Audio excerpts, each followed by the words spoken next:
Hello and welcome back to yet another episode of the Big 12 Huddle here on the College Huddle Network. I'm Calvin, the host of the CGA Tour podcast, the Big 12 Huddle, and the College Huddle Oklahoma State affiliate. I'm joined tonight by my co-host here, Night Bengal from the Nighted Ones podcast, Roger here, who's also hosting the Nighted Ones podcast, and that's the Well, UCF affiliate. And fourth in Florida. And fourth in Florida, also part of the College Huddle. So bunch of guys here with a bunch of different podcasting experience. Both of us have podcasts out this week. I know you guys are putting one out here tomorrow, maybe, right? And then It should be up out on Monday. Yeah, it should be up tonight. It would already be up, but our producer is moving, and we're all dealing with a hurricane right now. So it would have been out last night had it not been for hurricane prep, which is what I was doing last night. Yeah, that makes sense for sure. Hopefully you guys stay safe. Best wishes, of course. And we'll also say if you are enjoying Roger and I talking to each other about football, especially Big 12 football, but want a little bit Oklahoma State flavored, check out the CGA Tours podcast earlier this week. That's my podcast here, Oklahoma State with Roger, who is the guest. So with that being said here, do you want to give some couple Big 12 news notes and facts here?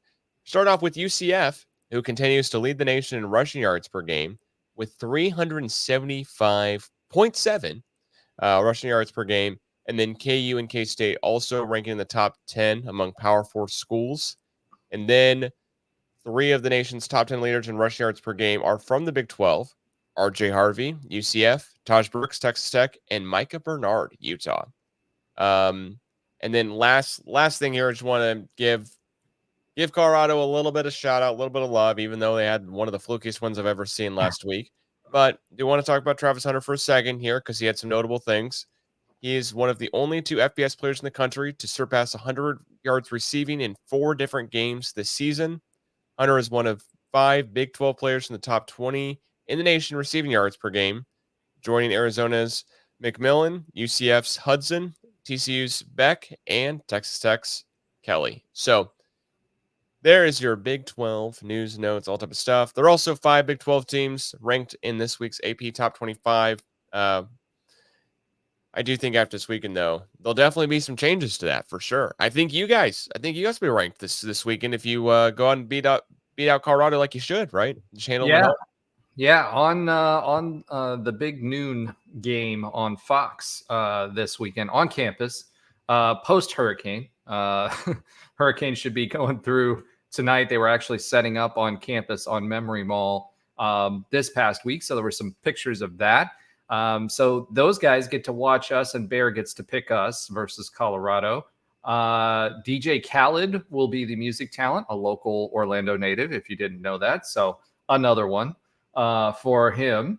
And, we're going to do our best impression of the Black Knights from Army and a service academy, which we've been doing all season by keeping that yardage up in the run game. Because it's supposed to be a little bit of rain that's going on during the game. So, we're expecting a big crowd. Even the student tickets, they were all gone. 12,000 seats were gone within and claimed within 2 hours. There's a lottery system at UCF for that. And so we're expecting a big turnout. And the last time we played a rain game, we played somebody in orange and black, and we all know how that turned out. I'm just saying.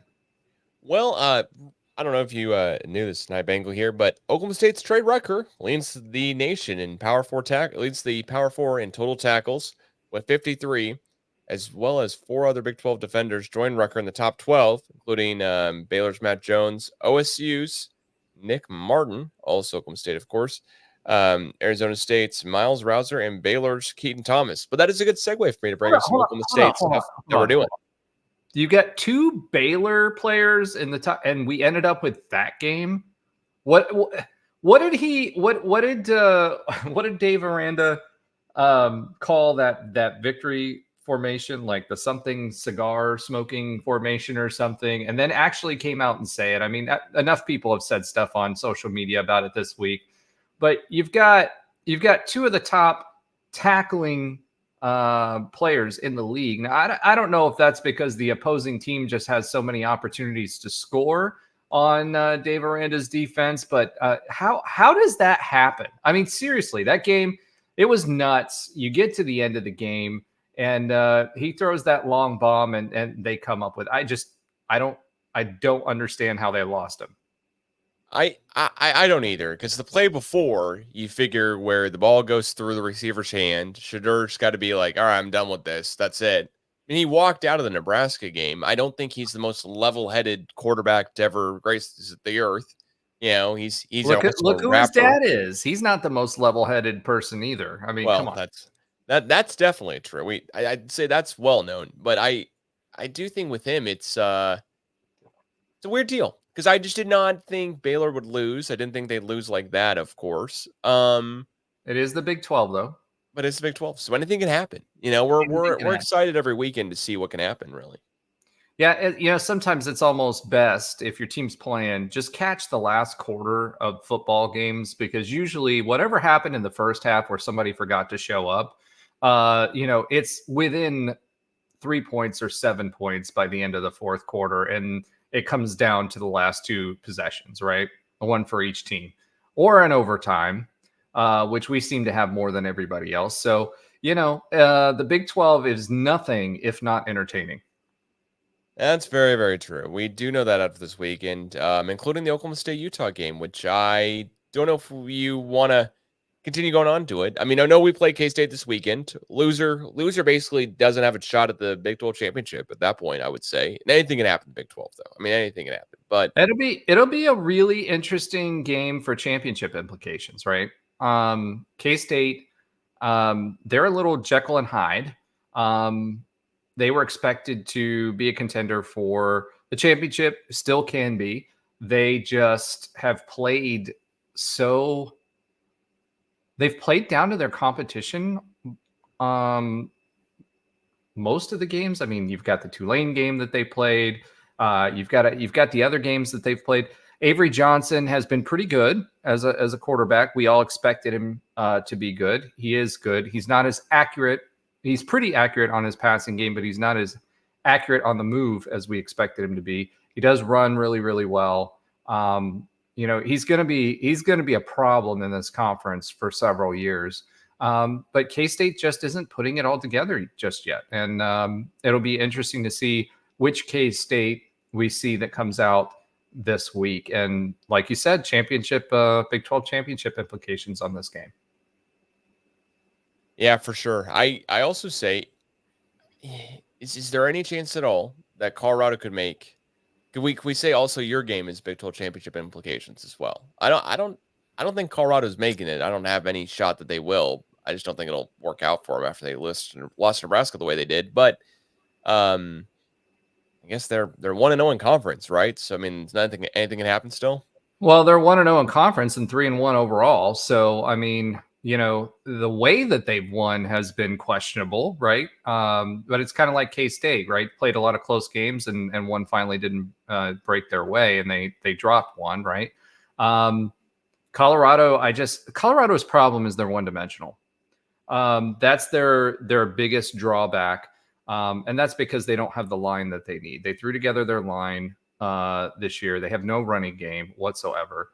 So if Shadur has a bad day, or you double cover Travis, or whatever you want to do,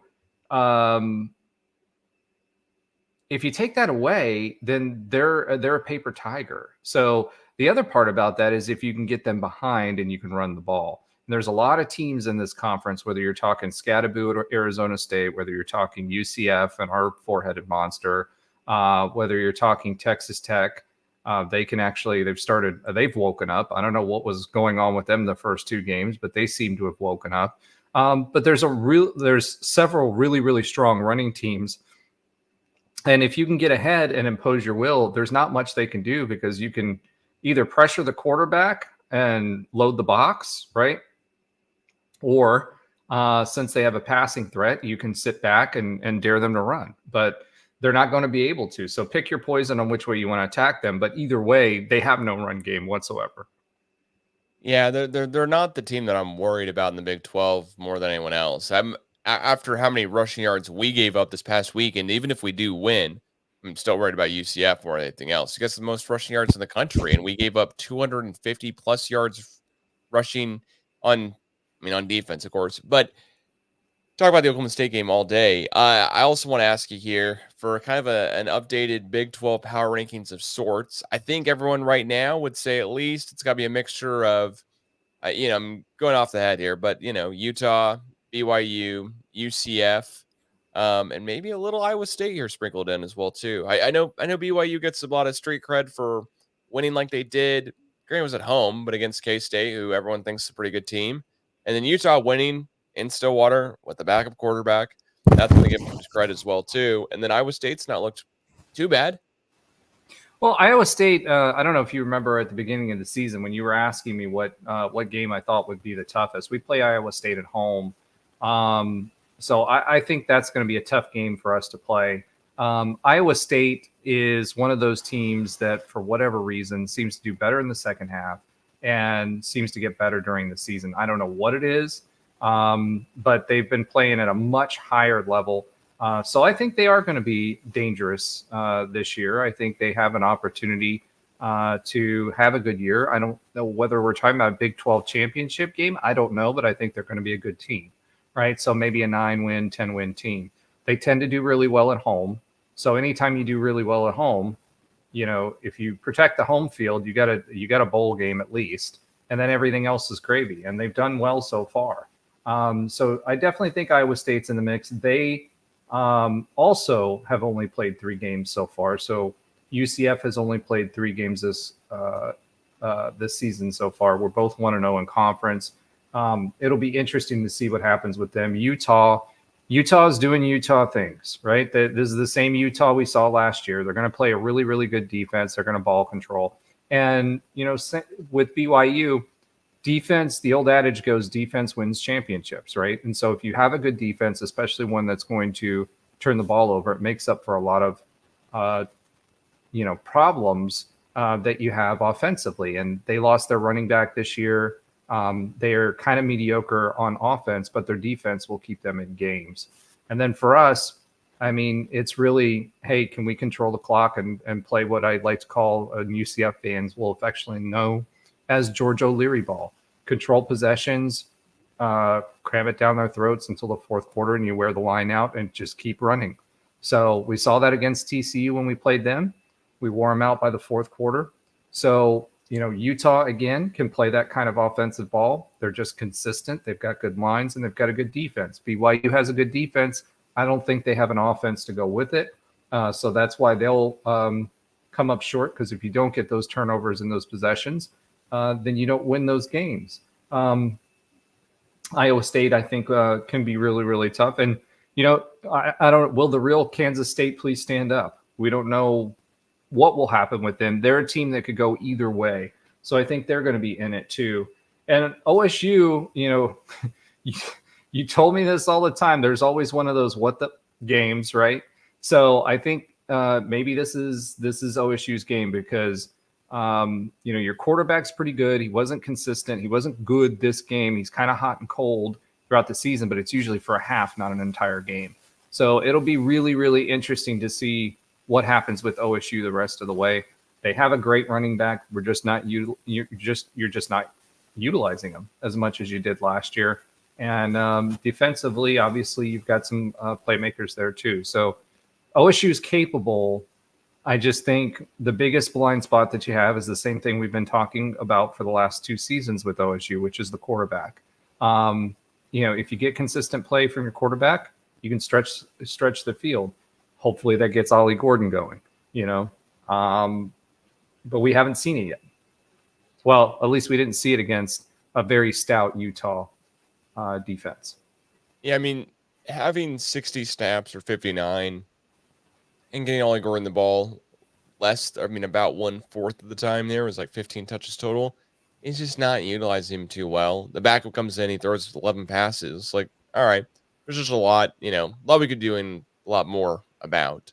But with that being said, here last year, same time, same place, Oklahoma State was 2-2, and now, granted, one of those losses was out of conference. This year, we've only got one loss period, and it's in conference at this point. But last year we finished 2 losses in conference. It was against Iowa State, weirdly enough, road conference opener, and then the second loss was to you guys. Which was one of those just okay. How do we only put up 3 points? We have a Heisman Trophy kind of running back. I mean, just like Well, that was the problem. That's all you had was a Heisman Trophy running back. That was the problem. yeah, there were so many turnovers that game. It was such like a fluky, weird game. I'm really hoping that Utah game is the same deal. Or if we drop one more game, it's not like the Big 12, championship's out of reach because Big 12 will eat itself, I think, as most years.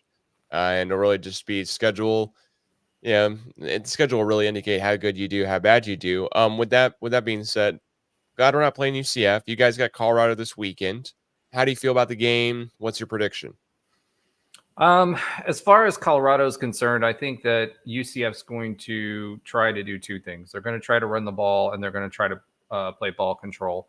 I don't think this is going to be a high scoring game at all. I do think with our ability to make them one dimensional, it's going to be a tough day. Our defensive backs have to step up. Our number one defensive back for this whole season had a rough game last game. And he's not going to have it any easier this game. I will say that the Travis Hunter versus Kobe Hudson is going to be something to really watch. You've got one of the top wide receivers against, a great two-way player, which is he's basically a 5-star two-way player, right?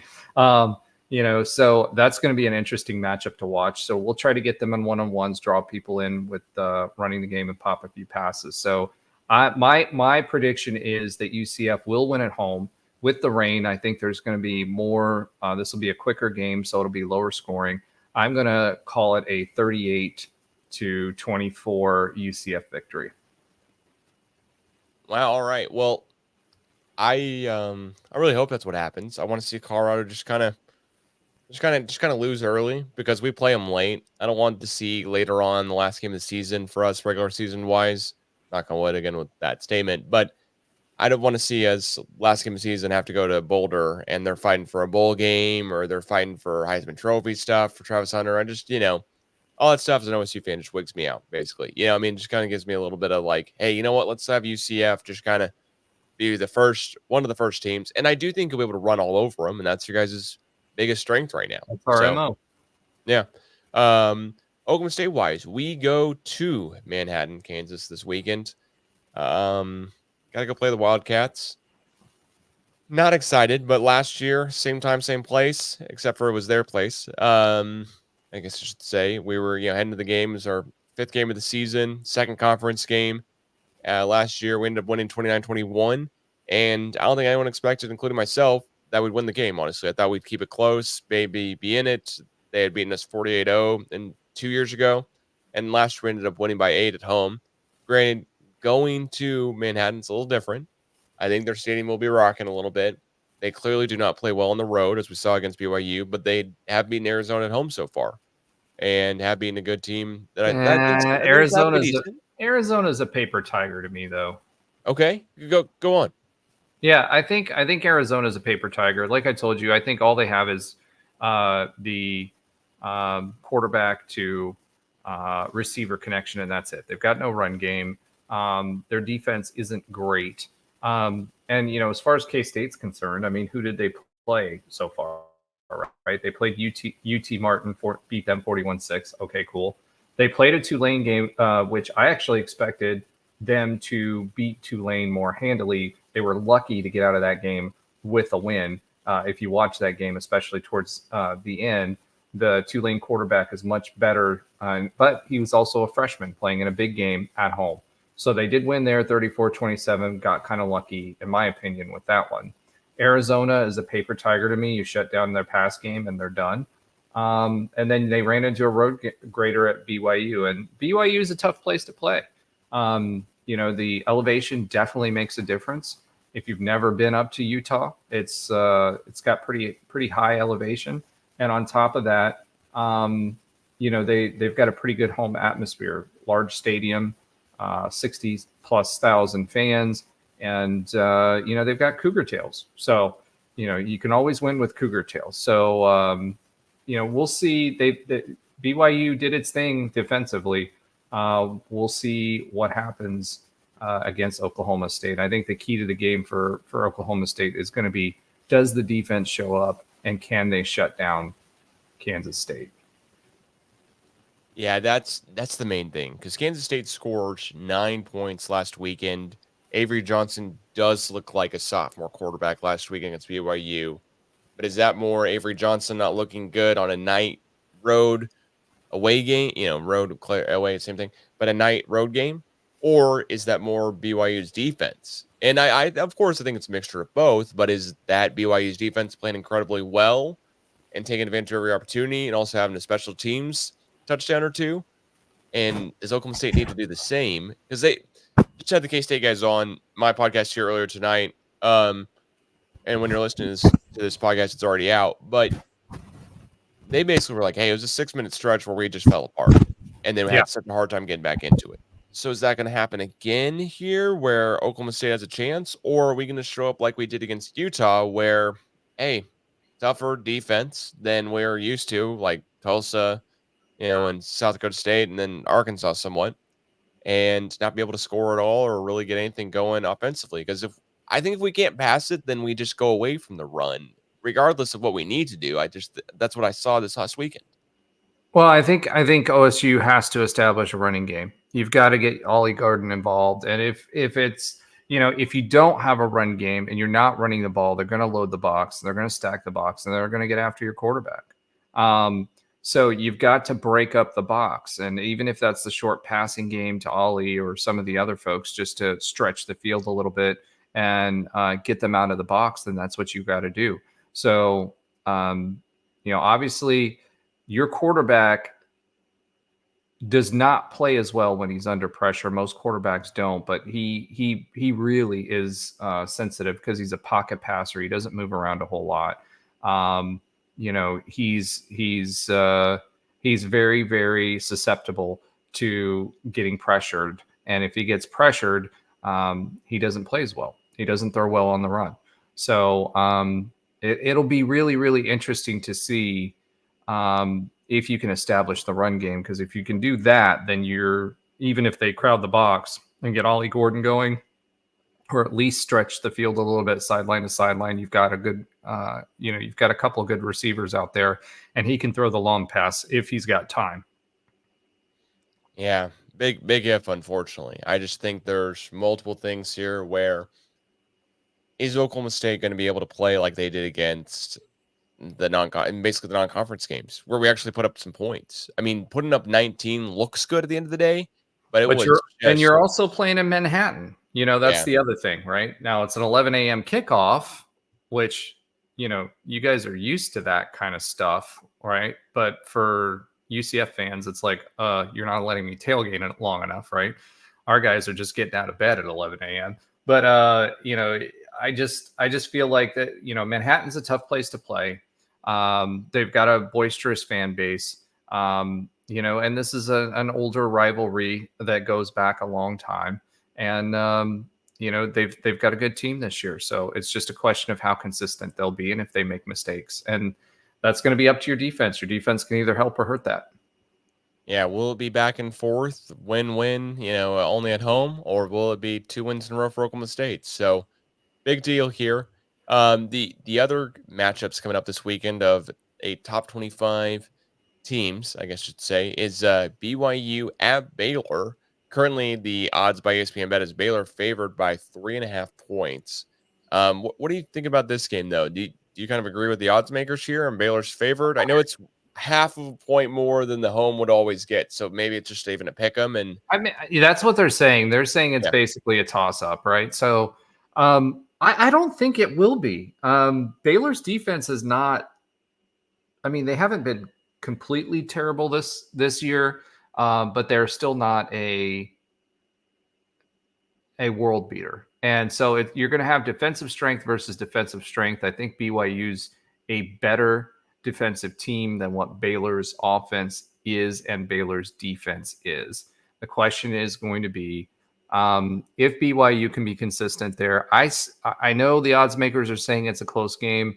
I really didn't have very much hope for BYU going into this season, but they've showed defensively they can do that. If they can do that and control the clock, I think they definitely, if they win, then it'll be by more than what the spread is my opinion. That being said, you know, you're not going to get that many turnovers every game, so we'll see what BYU is made out of. Baylor has played some close games, but I still don't think they're a team that can beat BYU right now. And it has nothing to do with the ranking. It has everything to do with the defense. Yeah, I think at the end of the day, I liked the BYU team, but you're right. They don't only you can't win games only off turnovers. You can't have that built in.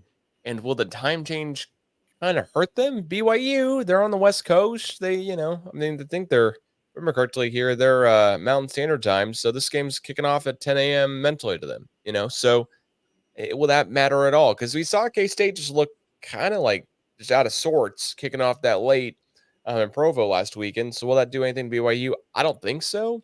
But again, Baylor plays kind of up to their ability. I'm not excited when we play them later on. So we'll see. Other top 25 matchups here, Big 12 teams concerning Iowa State at Houston. I'm not trying to spend more than a couple seconds on this one. Okay, this is it. Iowa State at Houston. Iowa State's Houston killing ranked, them, right? Yeah, Houston is ranked back. They're back to being ranked 32.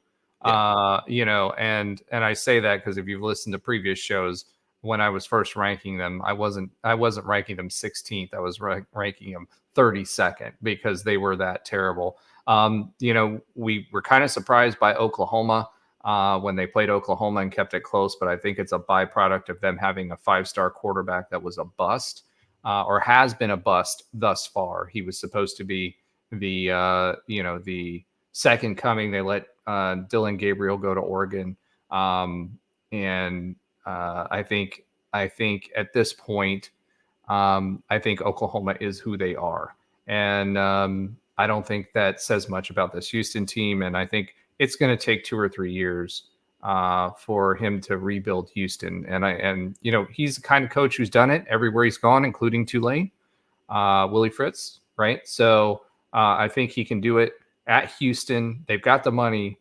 He's got the mentality, but it also took a long time at Tulane. And this is another program that, quite frankly, is an AAC, low hanging AAC team right now and where they are as a program.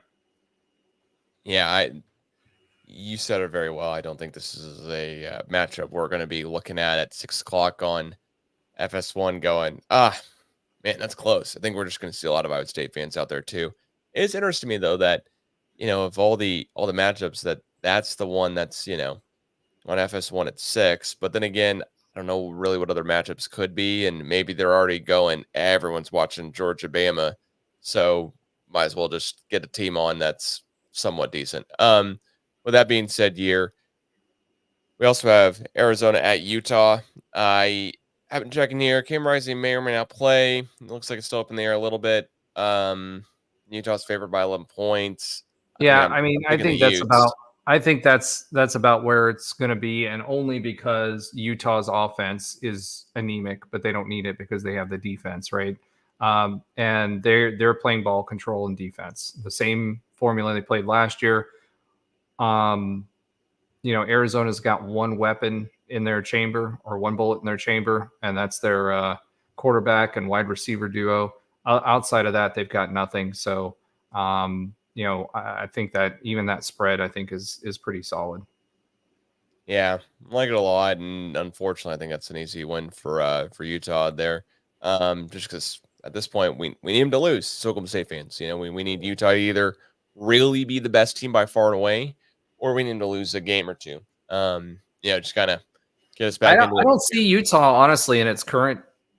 The problem for the Big 12 is Utah in its current configuration, unless they start showing something different in the second half of the season, they're not dominating any teams. So, it doesn't bode well if they do end up being the Big 12 champion and making it into the playoff, right? So at the end of the day, for me, I think Utah wins this game handily. But, I'm a little worried about how if they are the representative of the Big 12, how far they can go.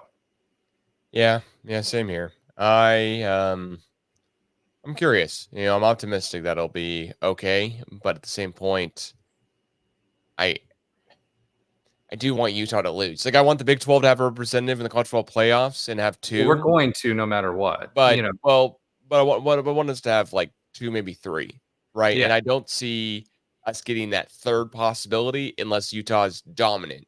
And it's like, hey, they're clearing above, they're taking that one spot. So I don't know. We'll have to wait and see, I guess. But they're facing Arizona. Like you said, Arizona paper tiger. I definitely agree with that too. I do think it's just the quarterback and wide receiver. I do think they could have a couple tricks up their sleeves, though, maybe later on. And they might just get some bonus points for playing some lesser Big 12 teams down the stretch. Like I could definitely see Arizona putting up a good battle against Colorado, Arizona State. I mean, Baylor. I mean, there's several other Big 12 teams. I don't have their schedule memorized off the top of my head, but yeah, I mean, there's other What? ones they can definitely stand close to. Why Um, not? Come on, Calvin. what? Come on, bro. You should have all the Big 12 schedules memorized at this point. Oh, well, yes, I am the co-host of the Big 12 Huddle. I should at least not admit I don't have it memorized.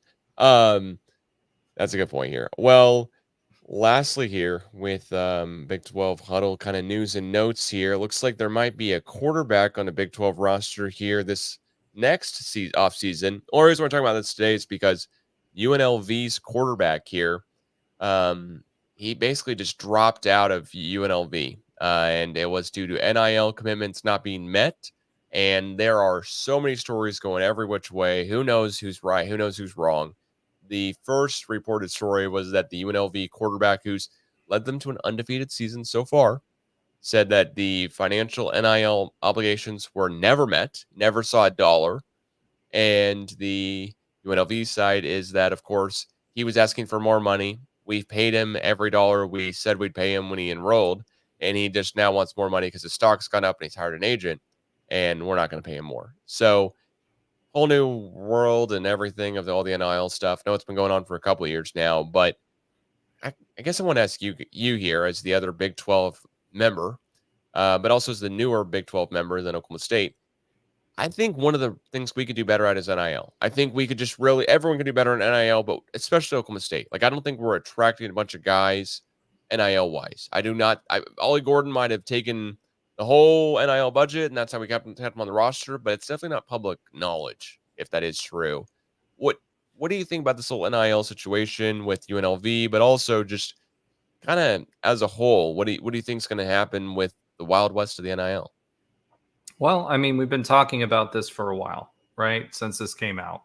Um, nothing surprises me at this point. Supposedly, there were Alabama players this past season that also told their teams midseason, "Hey, I'm not playing on this roster unless you up my NIL deal." Right? So that's happening in Alabama.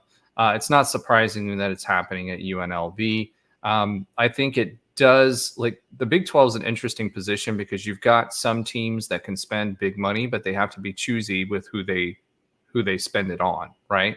So I think where that's really affected and where you really feel that is the other positions, right? So quarterback is a big one, running back's going to be a big one, receivers going to be a good one, big one, right?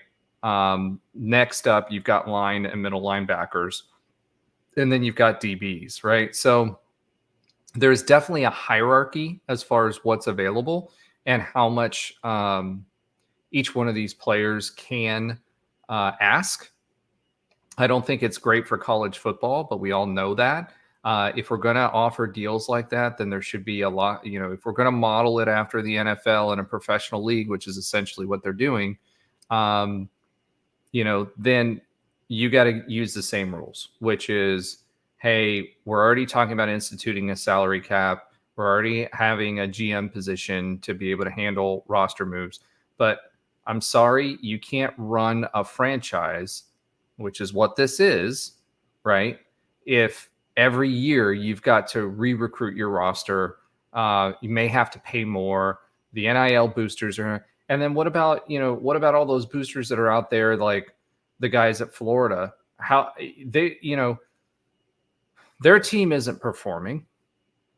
I mean, Coach Gus Malzahn, a big reason he left Auburn was because of Yellowwood and everything that was going on with how much the boosters influenced the decisions on the football field. How long till that goes even further into that? You're losing the coaches. It's not fair to the teams to have to re-recruit. I mean, you've got 2 recruiting seasons within a season. The way Gus handles it is he recruits as soon as the season's over. The next Monday, he brings them all in and starts talking about their future. And basically their next NIL deal is negotiated to try to get them to stay. After that's done, then they go back out and recruit your traditional recruiting, right? So it's not good for the coaches. It's not good for the players. Yes, there's upward mobility, but if you make a commitment for a program, as much cost that goes into recruiting, and making sure you recruit, and then you're double dipping your recruiting because you're recruiting your existing players and the new players that you want to come in. That money is basically thrown away every year because you have to go and do the cycle all over again. So everything's gotten more expensive. For the teams, I think they should be able to lock them down for more than 1 year, right? At the end of the day, for the boosters, I mean, you think about it from the boosters, you got like the Florida boosters that are dropping way more than UCF or OSU or most of the Big 12 teams are. And they got a terrible product on the field. And then you've got the situation at FSU. That's a whole nother situation. I can't confirm this to be 100% true, but the boosters I know at FSU are saying basically that DJU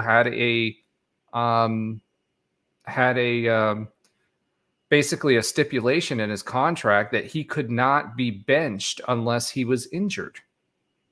So not only are they negotiating a dollar amount, they're also if they're negotiating that as well, you're inhibiting your coach's ability to be able to, coach the game. And it's not fair to the rest of the team. And I'm sorry, at some point, there's got to be some rules. Everybody's testing the rules to the limit.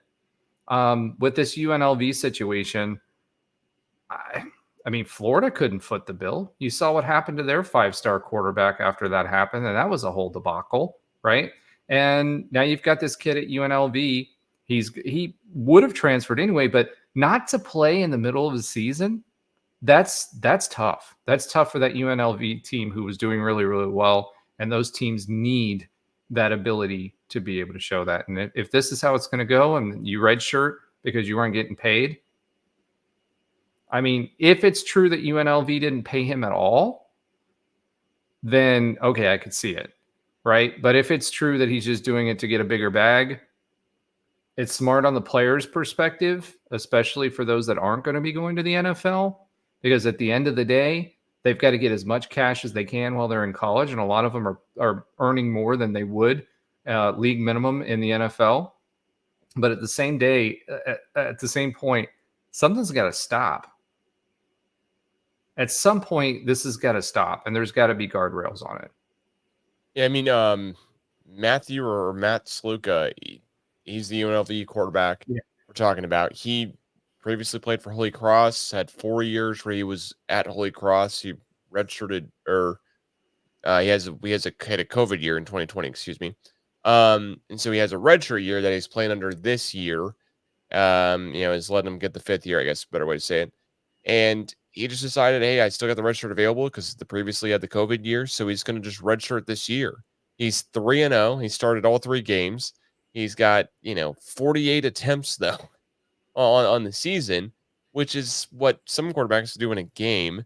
And to me, it's really interesting because some at OSU, some at OSU, but what was really interesting to me here is that he is not a guy who I would go, oh man, it was like a guy who was at a Power 4 school and then he transfers maybe down one level to UNLV to go get a bag, but in a really popular city, of course, and then maybe transfer back up, or something. This is his last year, and so he's just calling it, hey, I'm just going to call this. It's even more reason for him to get a bag, though, right? Because he's not going to He's not going to be going to the NFL. He knows that. So he's trying to cash out on his college career. It's just this is not the way to go about it if what UNLV is saying is true. I tend to think it's the other way around, and UNLV is trying not to admit that they aren't paying him, or it's a situation where they told him, "Hey, we're going to pay you X amount, right, on this NIL deal to transfer, and then we'll up it based on performance." There may have been performance escalators in there, and it didn't happen. So who knows? Until we know, we won't know, and it's pure speculation because both sides are saying two different things. But at the end of the day, it's not good for college football if you lose your quarterback in the middle of a season to preserve their red shirt. I mean, there's rumors that they didn't fire Billy Napier yet because they wanted to make sure that they preserved the team so that they didn't redshirt if he's fired early in the season before 5 games because they could redshirt and transfer off the team. So Yeah, this is where we're at. It's a weird deal because is this also like a public play by the quarterback and the agent going, hey, if we put UNLV in this bind, we're 3-0 for the first time since 1980s, 1984 to be exact. Are we going to put UNLV in a tough spot where they go, okay, let's figure it out. Let's get the money in the door because we beat Kansas this past week and we beat Utah State. We beat Houston, right? Like to us, Big 12 teams, you beat KU and you beat Houston by just waking up. At least you should for a UCF and Oklahoma State programs. Yeah, But with that being KU's better than what they're playing right now. well, what larger point here though is that like UNLV might see this as like, hey, this is a big deal. Big deal, right? We're starting off, on a good foot. Power 4 programs would not necessarily see this as a huge deal in the same aspect, same way. This might be is this a play? Is this a play? Because this is at least the first time that I know of or I can remember of a guy going, I'm redshirting because I was not given the full details of my contract. The details, stuff was not met. So I'm going to redshirt. And like you said, with Billy Napier in Florida, they're worried about that. There's other guys worried about other stuff. There's all of this speculation. And if you look on like On3, their NIL 100, I want to make sure I say this correctly. 9 of the 10 top earners. Now, I don't know how they get all these numbers exactly because it would seem as though if you're a player, you may not want it out there or not. But 9 of the 10 players that are at the top of the NIL evaluation are all college football players. The third player is Travis Hunter as corner. But besides that, 8 out of those 10 are all quarterbacks, which is interesting to me. The one who's not is the LSU gymnast Libby Dunn, who's huge on social media and TikTok, in case anyone's curious. But Shedeur Sanders and Travis Hunter are 2 of the top 3. Both play at Colorado, of course, for Dion.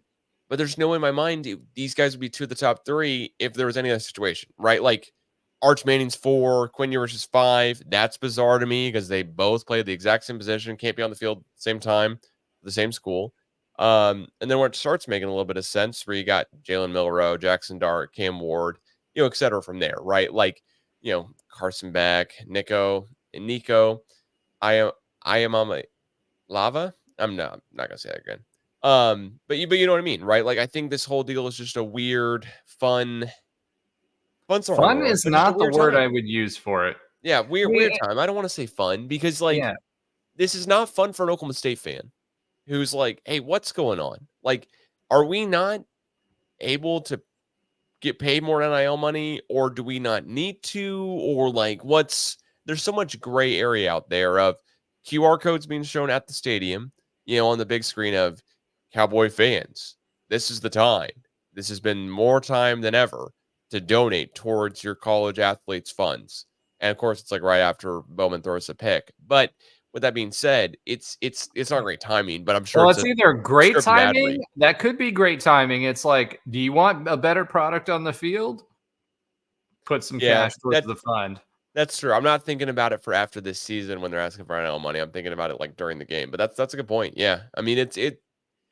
Do you want Zane Flores, the next quarterback for Oklahoma State, supposedly staying on the roster? Well, it's just an odd. You're putting everyone in an odd position. It's just an odd thing as a fan to go, oh yeah, I'm going to donate to my school. oh, but maybe the I'm not making this up. Maybe the $200 will go to Ollie Gordon's gas, for his car. Well, I think it depends on the program and who your boosters are. I mean, it's funny. I was watching the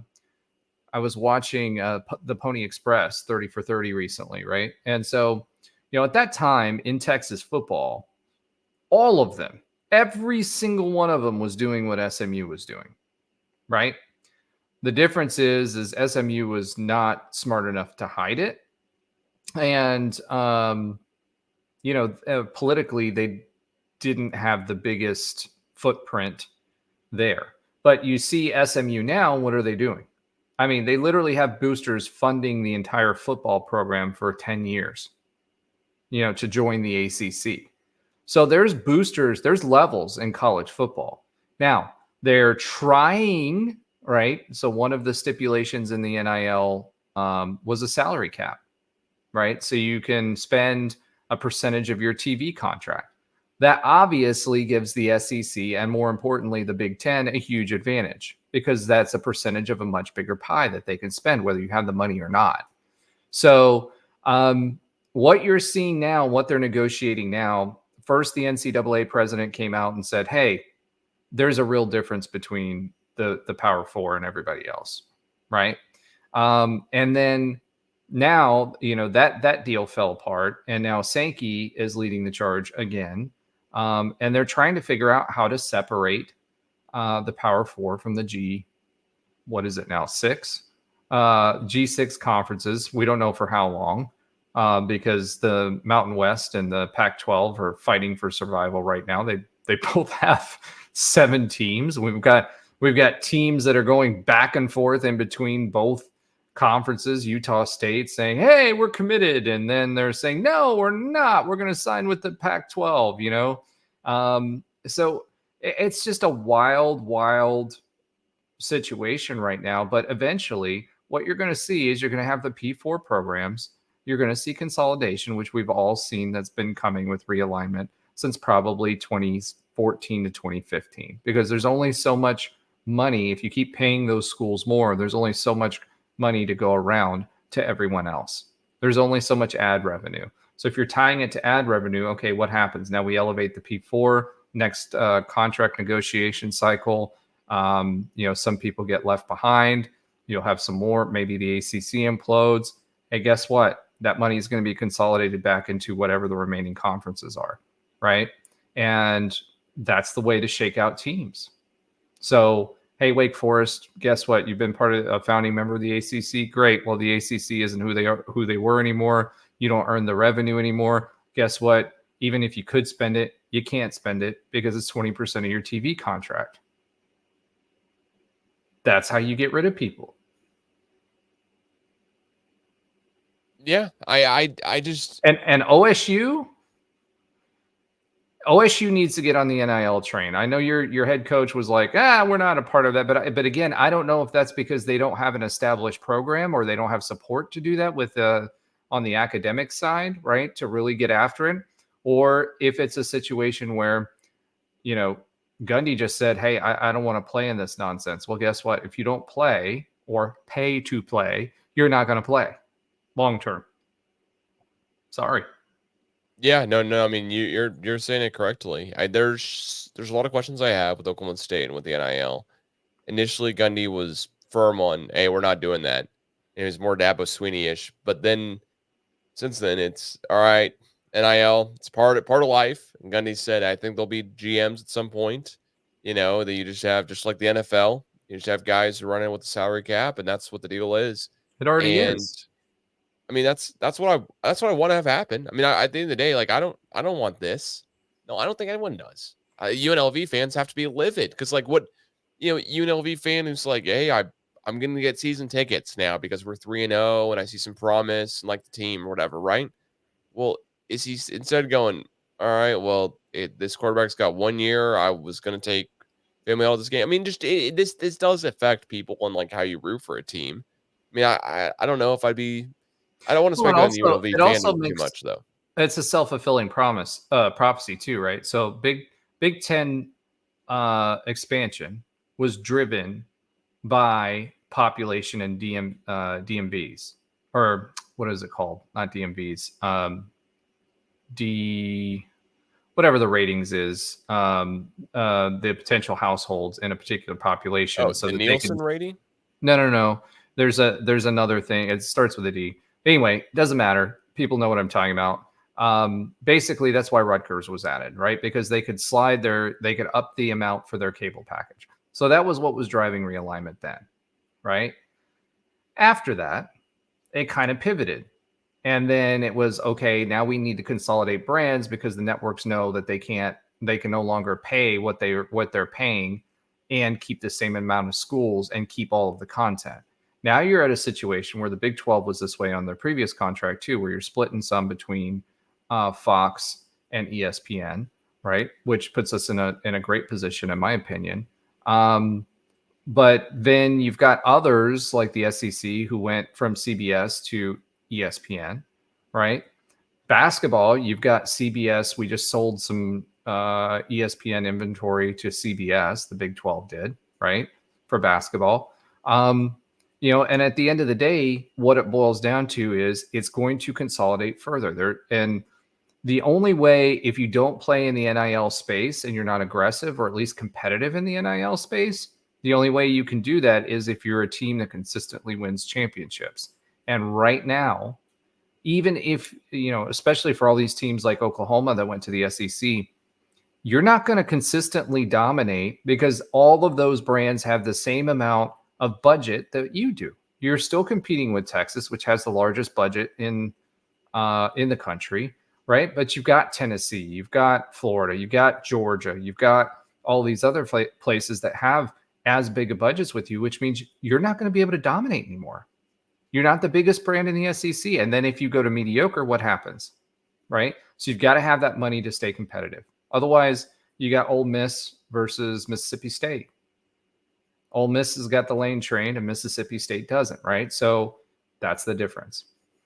Yeah, I will say, as the Oklahoma State fan, it probably will not sound too sincere, but if I'm an OU fan, I'm definitely worried about the move to the SEC just because, granted, it's been 3 games. Not going to say sky's falling or anything. Excuse me, it's been 4, but their new arena district is also being financed by the city, of Norman. So it's not being all financed just by a donor or something, and they're building it out. It'll be a really cool big deal. I just That's all they have in Norman. well, yeah, but I mean that if this happened in Stillwater where the town had to help pay, like it was, I mean, Norman's not a college town. It's not. It's a city.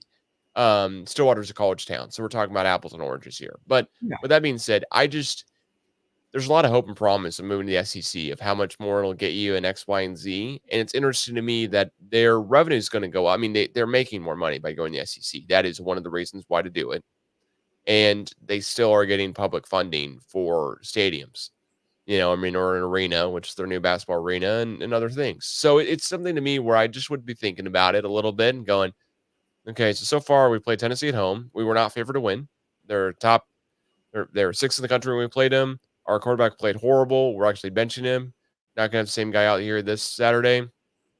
See how things go as OU fans, right? And it'll take a couple of years for them to build up and be somewhat, respectable, decent again. I would think. I just don't think they could flip a switch and just immediately be on the same level of playing the SEC every week. But who knows? Maybe I'm speaking out of my ass here, and I don't know. I would just be Whoa! thinking about it a little bit. Well, I thought we were rated E for everyone, not Oh, explicit. oh my bad, my bad. Where are these Midwest sensibilities that I keep hearing about when I hear that word come out? Oh yeah. No, I like it for sure. No, I call know me you're out from on it. Thunder Point, so It's just one of those things. Like I would be like Texas. I think they'll be fine, but Texas was also not. They were not conquering the Big 12 every year, so they'll be okay in the SEC if they're not conquering it every year. And there may be just a lot of parity now amongst all the SEC schools, but it'll be like the top 4 SEC schools that'll be parity with. It'll be like what I want to say: Alabama, Georgia, Texas, maybe, and then wild card every so often, like Ole Miss this year. So it may be Ole Miss for forever. I don't know. It'll be really interesting to see. This brings new intrigue into college football, but I don't think it's necessarily good. No, I don't think it's good either. And I think it's just going to lead to further consolidation. And they're canonizing it now. They're talking about how to separate the G6. So, all those G6 teams that are out there, and we were one not too long ago. But I don't think the schools that got picked up, other than SMU who bought their way in, they were power teams. Either they were power teams before, or their budgets and stadiums and followings. They operated on a P4 level, so they got the call, right? I think it's funny. We were having this conversation the other day. UCF fans regionally, the ACC would have been a better fit for us, but at the same time, I'm so glad we're in the Big 12. I think we've established ourselves as a conference and a brand as a conference as something or someone that is above where the ACC is. And I'm so glad we're in the Big 12 and not the ACC, right? Plus, you guys, hey, we're the truck stop conference. I'm wearing a trucker hat. We're good with that. We'll it's like TCU like throwing shade at the ACC this past week. That was like, had they not lost the game, that was amazing. So, hats off to TCU's social media team. Now, they got burned afterwards by the CW and by the ACC because they lost the game. But that's who I want in my corner, right? But at the end of the day, I think it's going to lead to more consolidation. I think the ACC is on the next chopping block. What that does is it gives everybody in the Big 12 an opportunity now. And I know we've talked about this before. OSU's been in the league for a really long time. So have some of the other schools, or at least a variation of the league, right? Until we got to this point. If you're not thinking about what you're doing to separate yourselves for the next round already, you need to be. Because I think there's a critical mass for TV on how much they want to spend and how much content they need. But who knows if that is 64 teams? Who knows if that's 72 teams? And what happens next to separate them out? Who knows? I mean, it's a great question. It's the question on everyone's mind here. But with that being said here, thank you so much for listening, watching as well here to the latest episode of the Big 12 Huddle, part of the College Huddle Network. Again, my name is Calvin Glenn Alexander. Say my full name because I'm the CGA Tour podcast host, the Oklahoma State representative for the College Huddle. And Night Bengal, you want to give your spiel as well? Yeah, my name's Roger. I'm not going to give you my full name because I have a few warrants and no, just kidding. But my name's Roger. I represent UCF, both for the College Huddle, the Knighted Ones, Fourth in Florida, and obviously the Big 12 Huddle. Very proud to do that. Very proud to be associated with. You can find all of us, and if you check down below, Cal has updated some of our graphics here. So at the College Huddle, you can find us. You can find us at the Knighted Ones, or you can find me at Night Bengal. Appreciate all of you. Love the Big 12. Go Knights. And go Pokes. We'll catch you guys again next week.